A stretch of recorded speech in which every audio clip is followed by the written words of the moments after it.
Hello, BookTube. I once again found myself in the vicinity of the Brattle Bookshop here in Boston, so I once again went shopping. The Brattle is a used bookstore in the heart of downtown Boston that is incredible. It should be a destination for all bookish people on your bucket list, as it were. Uh, if you think about the used bookstore that almost certainly is the only thing within walking distance or striking distance of your hometown, I have been in countless hometowns like that, and if you think about that used bookstore, it probably falls short in your imagination in a lot of ways. Stock probably doesn't turn over fast enough. Stock probably isn't interesting enough. And in situations like that, in hometowns like that, I have often dreamed of the ideal used bookstore, and the Brattle comes pretty close to that.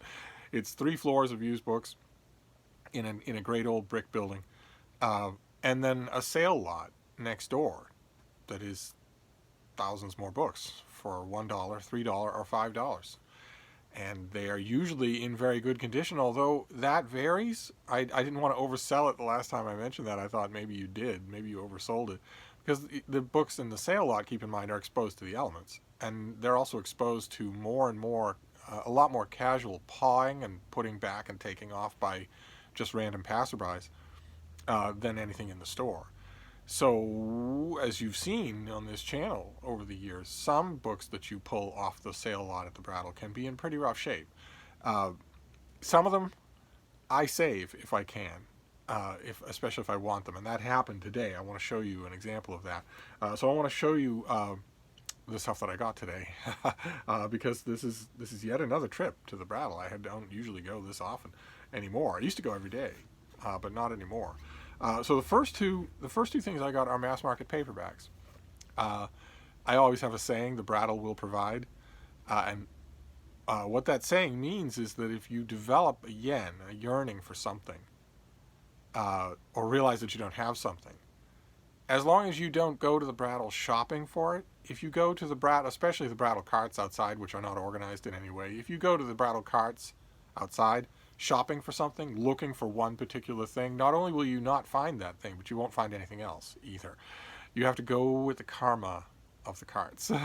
That's what I mean by the Brattle will provide, is that if I develop a yen for something, as long as I don't pressure it, it will turn up at the Brattle.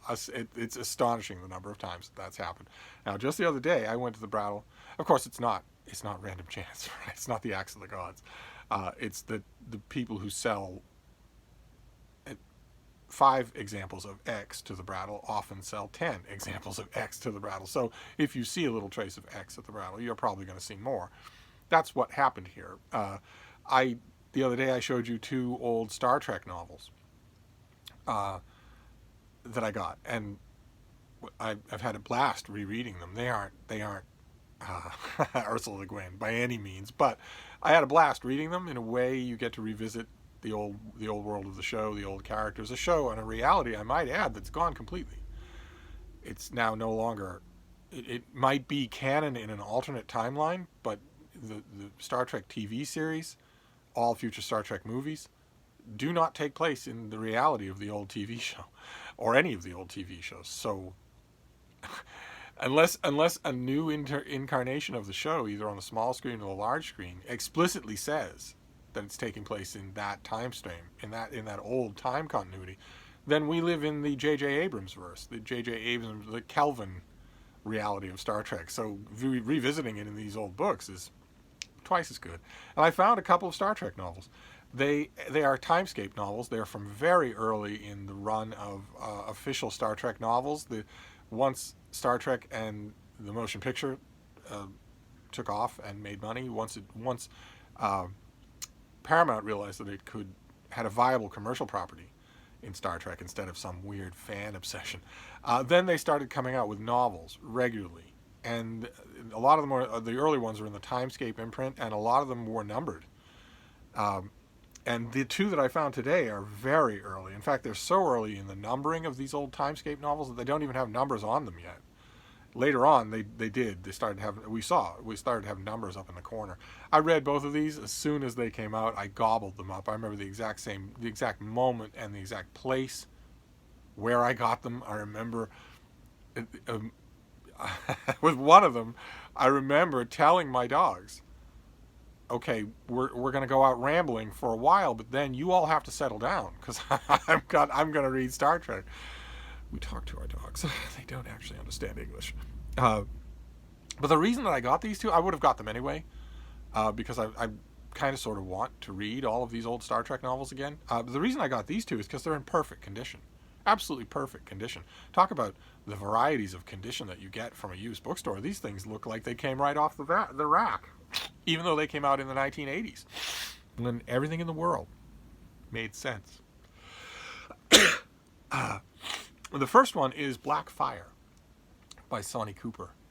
This is, I don't think the cover even has a credit, but that's, I believe, Rowena. And it's just you can tell that it's post-movie because our characters are older. And because that is the new Star Trek with the flat nacelles, and that is a new Klingon battle cruiser. And this, despite the Klingon battle cruiser on the cover, this is it largely involves the Romulans. And the same thing with this one. Obviously, this is Web of the Romulans, and this is Boris Vallejo. Yes, this is Boris Vallejo, and this is again, it's a Timescape book, but it doesn't have a number on it. And you have our older versions of the characters with a canonical, an original show version of a Romulan bird of prey on the cover. When the Romulans were finally reintroduced into the new Star Trek, the birds of prey didn't look like that anymore. And I have to confess that I'm going to love rereading these. I loved rereading From the Depths and Tears of the Singers, the two Star Trek novels that I just recently got. I'm going to love rereading these, especially since they're in perfect condition. So I'm not going to feel like I need to be extra delicate with them, unlike some things we're going to see here. But it's going to be a little melancholy because the Romulans have been sort of mishandled. They were handled beautifully in Dorothy Fontana's Star Trek. In the original 3 seasons of the TV Star Trek, they were handled beautifully and became fan favorites. They weren't out and out bad guys like the Klingons, although even the Klingons were handled in the original series with a lot more subtlety than fans tend to think. Fans tend to remember the snarling bad guys who barely even have a name. there's one episode in particular in which a Klingon only snarls and eventually dies by getting a weapon in the belly, and he isn't even given a name outside the credits of the show. He's never even identified. But in the original show, the main marquee Klingons, there are 3 of them: Kor, Kang, and Koloth, and they are given personalities. And the personalities that they're given are not entirely evil. They aren't just summarily evil. They have a bit of complexity to them. But in that original run of Star Trek, I think the main gist of the alien sympathy, if you want to call it that, was Vulcans. Obviously, you had a Vulcan as a main character. It wasn't until the Star Trek: The Next Generation that that Klingons in Star Trek got a lot more development.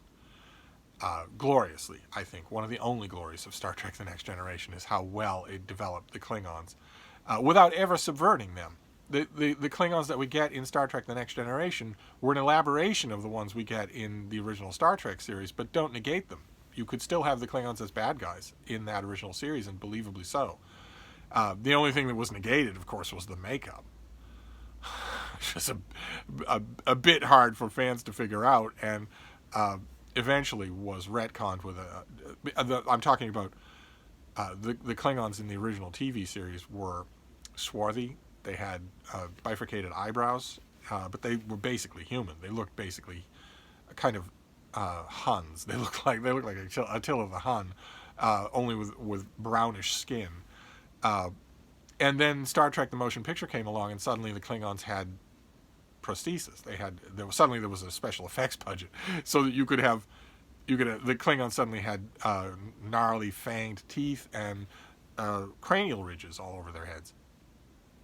Drastically different from the original show, and fans at first wondered, well, okay, what explains that? What's going on here? Why don't the Klingons look the same as they did before? And in these early days of the novels, that nothing had been made canon about that. It wasn't until Deep Space Nine that somebody decided to give an official canon explanation for that.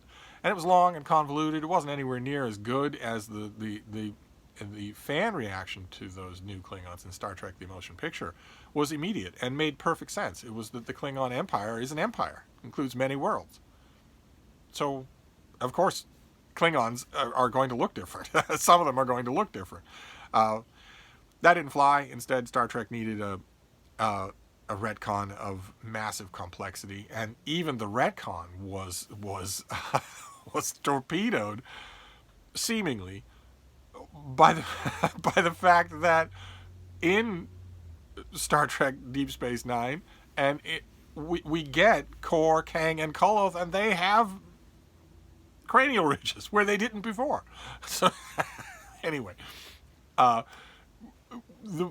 reason for that whole massive digression is that there hasn't ever been an equivalent for the Romulans. The Romulans were taken to heart by fan fiction and by early Star Trek novels. Two of my favorite early Star Trek novels, The Price and Fate of the Phoenix, deal heavily in the Romulans as an offshoot of the Vulcan race, very complex, not necessarily black and white, good or evil. And the Romulans have never had that kind of elaboration in any iteration of canonical Star Trek. So it's no surprise to me that they crop up in so much of the novels. So many of the novels have to do with Romulans of one kind or another. And since there's no canon, the versions of Romulans that we get, even in these two books, but in plenty of others, Diane Duane did a couple of great novels about the Romulans that I expect to find.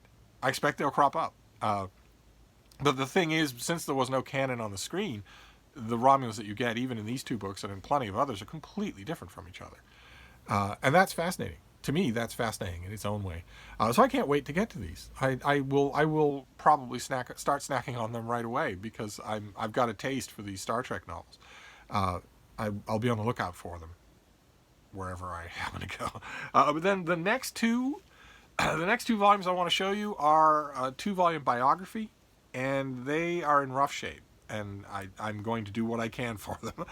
These are by John Addington Simons, and they are his biography of Michelangelo. And you can see somebody repaired one of those volumes, and here's the other one, and the other one needs repairing too because this is about to pop off. These are beautiful. They're absolutely beautiful. Addington Simons wrote this in.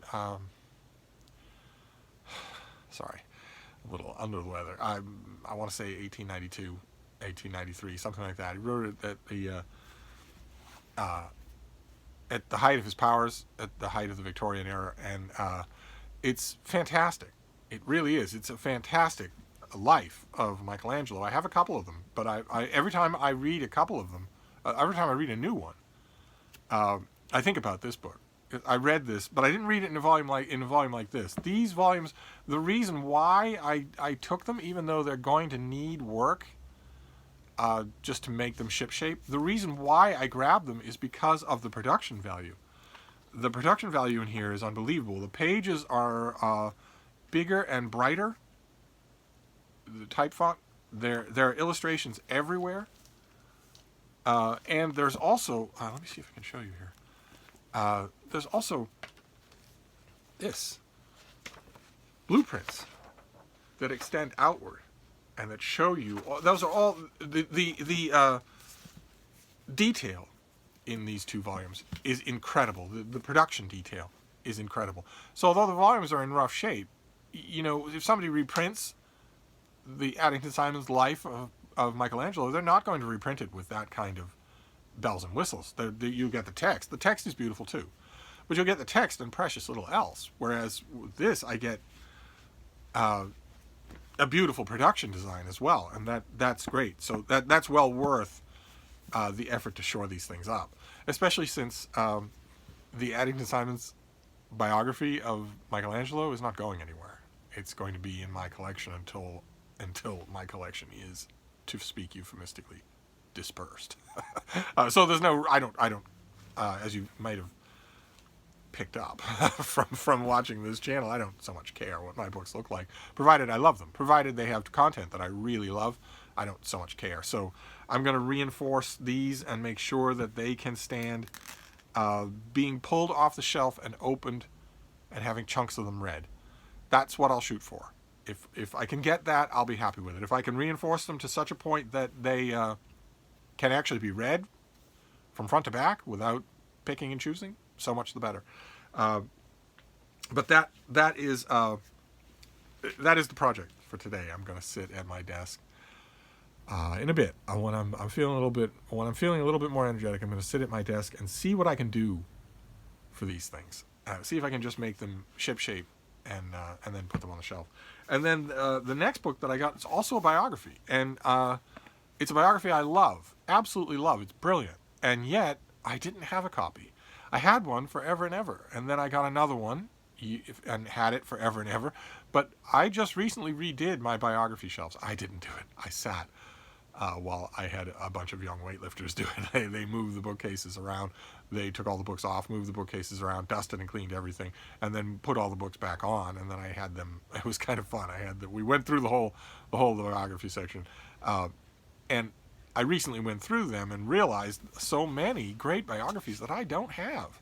And this is one of them. This is John Taliaferro. This is his biography of John Hay. There is John Hay by John Singer Sargent. But Hay started out his life in American political career as a boy. There's probably in this book somewhere a picture of him as a boy. Yeah, here's the inset. This is almost certainly going to have a picture of him as a boy. Yes, it does. He's standing in this photo, and the photo will give you an idea of why he had such a long political career in American politics. It's because of who his first boss was. That is not a picture that everybody gets to have. And he just went on from there for the whole latter half of the 19th century. And this is... I think Hay had a couple of biographies before this, including a great, speaking of this Michelangelo thing, a great 2-volume, big, fat, old life and letters type thing of John Hay that I wish I could find. The Brattle will provide. I have seen it. I have read those volumes, but I've never owned them. But this is terrific, absolutely terrific, and sparklingly written. So I was glad to see it. I was glad to see it. And then the last book I want to show you is a little bit of an oddity. It's actually going to go in this room. So the Hay book and the Addington Simons Michelangelo will go in the biography section, the new refurbished, extra big biography section. The Star Trek books will go with. I'm going to put all of my Star Trek mass markets together and probably bring them in this room. But this next one is coming in this room because it's literary essays. I have 2 whole bookcases for literary essays, and these are literary essays by somebody whose name has come up on this channel before. These are by Christopher Hitchens. This is Prepared for the Worst, which is a healthy larding of his political essays from the 1980s, when the whole world made sense. There's a large amount of his political essays in here. One of the interesting things about these essays in this collection, which I've never read all the way through, is that this was before Hitchens really had much of a home berth. This is when he was still pitching things all over and waiting to sort of settle down. I've always been curious to know with dyed-in-the-wool itinerant freelance writers whether or not it changes the tone or tenor of what they're writing once they have a berth, once they know they have a home, once they know that they have a fairly high-profile venue where their work will not be turned down. I always wonder if it changes what they do. But this, I would, if this were only 1980s political essays, I might not have done it. But I remember this book, and I remember that it's heavily larded with literary essays and reviews and whatnot, and that makes it fine by me, especially since I have that big yellow volume, arguably it's a big collected essays of Hitchens. I'd be willing to bet that a lot of the stuff that's in here won't be in that volume. I'd be willing to bet that Hitchens or his editors, for arguably, left out a lot of the 1980s centered political stuff, and that could be of very great interest to me. I got this back here and I couldn't help but smile because his publishers, who are the guilty parties here? This is, it was Hill and Wang, and this is actually something that we see on this channel all the time. This is actually an advanced copy. This is a review copy. See, it has the pub sheet, and it has this little thing. Please send us two. For our Starship Enjoyer takes pleasure in sending you this copy for review of Prepared for the Worst. 2 clippings of your review will be greatly appreciated. Those of you who are too young won't have any idea what that means. That actually means that your review would appear in a printed journal, and you would you would get 2 copies and clip them out and mail them to Hill and Wang. I know. It was before the internet. And not only that, it was before any of us even dreamed of the internet. So, except for science fiction writers, no one dreamed of a thing like this. You wouldn't have believed. Yeah, these originally came from, I'm never going to get another chance to read you a Christopher Hitchens pub sheet. Why not do that? Why not pretend that we got this in the mail? I didn't even think of that. This is Prepared for the Worst by someone named Christopher Hitchens. Let's see what we have here. Hitchens has written a great deal of bracing good sense on politics and literature in the past decade or so, and much of it has been collected between the covers of this well-packed book. Since these pieces originally appeared in journals as wide-ranging as the Times Literary Supplement, Grand Street, Harper's, Mother Jones, The Nation, and The Spectator, only the most avid admirer will be likely to have come across them all. In addition to the predictable, eloquent Reagan bashing, there are thoughtful essays on Paul Scott and his Raj Quartet. The piece on the Raj Quartet in here is outstanding. Absolutely outstanding. Really makes you pine for Hitchens as a full-time, completely concentrated literary reviewer.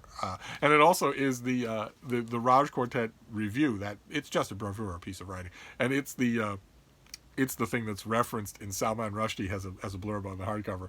This is a brilliant and stingingly funny book. Christopher Hitchens is a writer of impressive intellectual energy and deserves, in spite of his inexplicable wrong-headedness on pages 225 to 227, to be celebrated with much gusto. That's because on 225 and 227, Hitchens disagrees with Rushdie's reading of the Raj Quartet. I love that. How do you like that? As a blurb on a hardcover, you want to go immediately turn to those pages.